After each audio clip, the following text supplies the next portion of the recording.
Hey folks, welcome back. Pop Retro, Pop Retro 1 at Instagram, Pop Retro 1 at Twitter, Facebook.com/Pop Retro 1. Find me on social media, give me a follow, reach out, say hi, and I'm glad you're here. So, wanted to take a quick look back at the original season of Stranger Things, which I have right here on this rather odd DVD release. Now, I have not, I hadn't watched Stranger Things Season 1 since the year it came out. But first of all, can you believe that it has been over 5 years? It was June of 2016. It's been over 5 years since Stranger Things initially premiered on Netflix.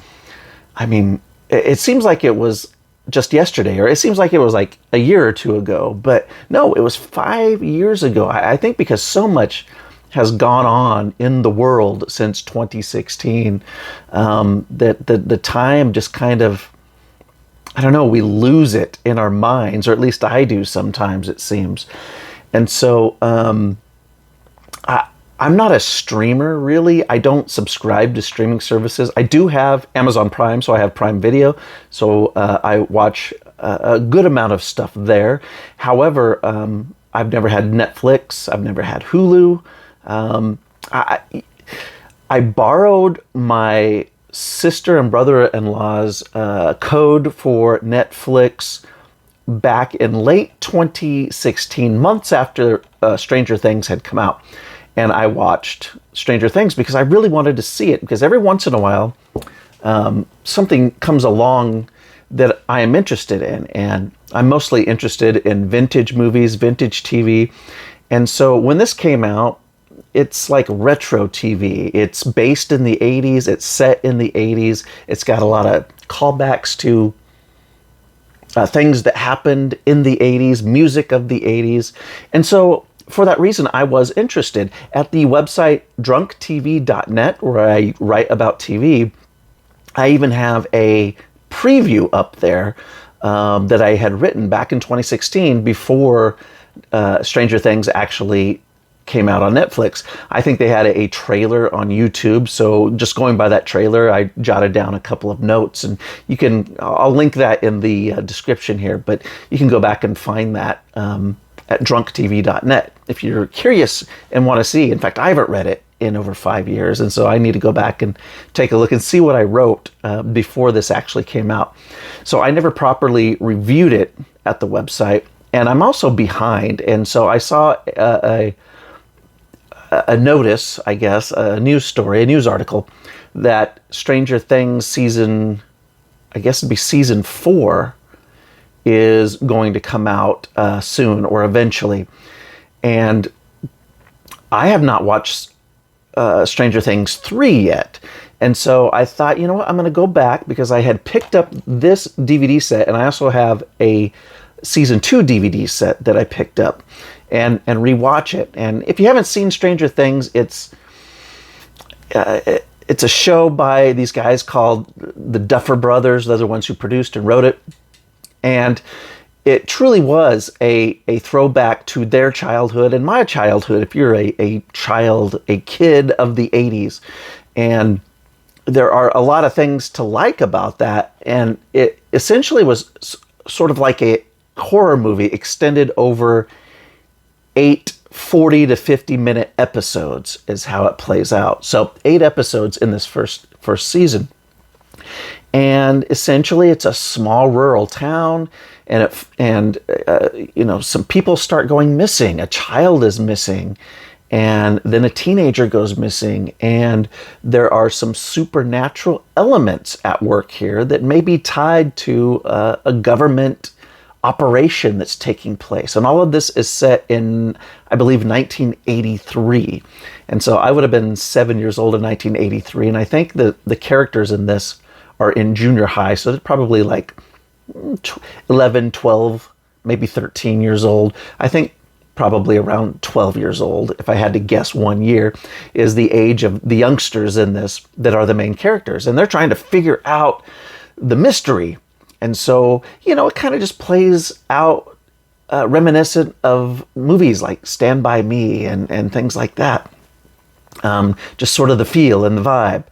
And so, there's some monster movie goodness in here, inspired by Stephen King novels and Steven Spielberg movies. And it's not too scary that you can't watch it with the family. So it actually was super popular and had a lot of viewers, enough to keep it going. And here we are in 2021. I'm recording this in December of 2021, and Stranger Things is still going. I would say Winona Ryder, who played a part of one of the moms, was at her eccentric best in this. She's just nuts as the mother whose child has gone missing. I particularly liked the actor David Harbour, who plays the town sheriff, who also has some things in his past that he's dealing with that works into the story as well. And Matthew Modine, another name from the 80s, is also in this. He plays a really nasty guy, really nasty government agent. I think it's a government organization, or perhaps maybe it's a private organization that works kind of with the government. Kind of a Cold War scientific locked down place where they're doing all kinds of experiments and just things that you would read about perhaps back then in newspaper clippings and wonder, oh crap, does this type of crap really go on? So I decided I wanted to give this a rewatch because I never watched this DVD version, and I bought these.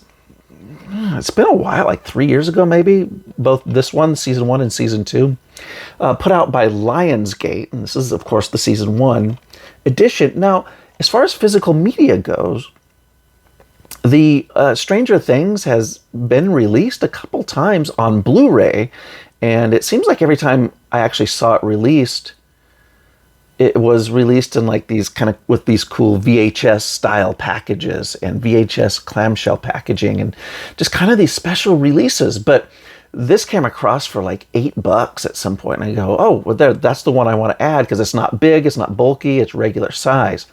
But what I found interesting about this was the quality. When I watched this, I watched it on my 65-inch living room TV.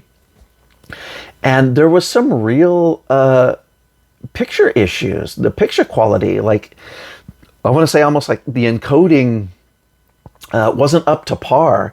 And a lot of the action sequences, and especially the dark scenes, you could see a lot of pixelation on those. And I'm trying to remember back how it looked when it was streaming, because I didn't have a big TV back in 2016 when I first watched it. I only had my 36-inch screen, and I watched a couple of episodes of this on my 40-inch bedroom TV, and they looked a lot better. Obviously, the smaller the screen, the better it looks. But I watch a lot of DVDs that still look great for DVDs, and these did not look great for DVDs for whatever reason. Not awful, still watchable, and they'll stay in my collection unless I find DVD, Blu-ray reissues that are affordable for me. Otherwise, this is good to have for my collection. But I did want to throw that out there, that this was not a great release picture-wise. And also the menus, you had to, you would click to episodes instead of, you have your play all. If you click to an episode and you clicked on episode 1, when episode 1 ends, you would think when it goes back to the menu screen, the cursor would be on episode 2, like most DVDs, and you just click play. But no, it goes back to episode 1. You watch episode 3, end of the episode, you go back, it goes back to the menu, and it's on episode 1 again. So you got to arrow down, arrow down, arrow down to get to the next. Now there's only 4 episodes on each of the 2 discs, so it's not a big deal. But it just made me wonder: is this a bootleg? I mean, I don't think it is. There's a look at the back of the packaging.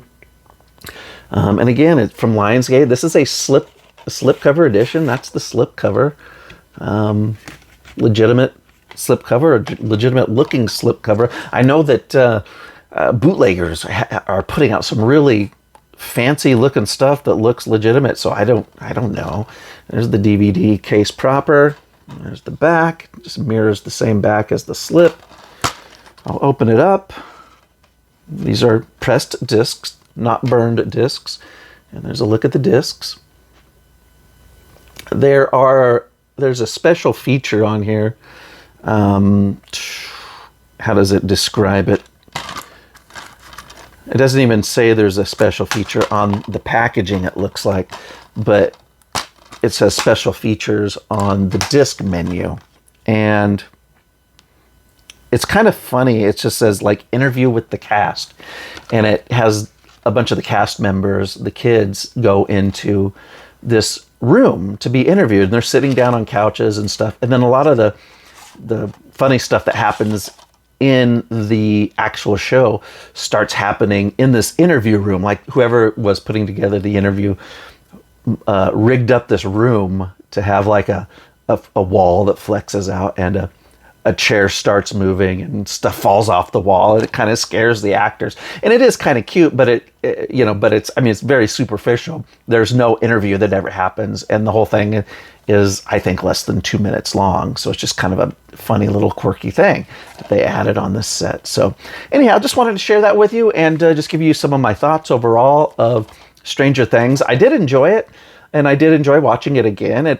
It's an engaging story, and I remember when I first watched it, I was like, man, I really want to see what happens next, which is back in 2016. At that time, I think like House of Cards and Orange is the New Black had been the big streaming hits, and Netflix was really just rolling, getting original content going, and Stranger Things came along, and it was another one that these guys, the Duffer Brothers, came up with, and just became another hit for Netflix that is still going strong today. So eventually I'll dig out my season 2 DVD collection, and I will give it a rewatch and report back on that as well. So there you have it, Stranger Things, Season 1, also known as Chapter 1 now, the way they're calling the seasons of Stranger Things. So thanks for joining us, and I will be back soon with either a haul video or another review, and I will see you then.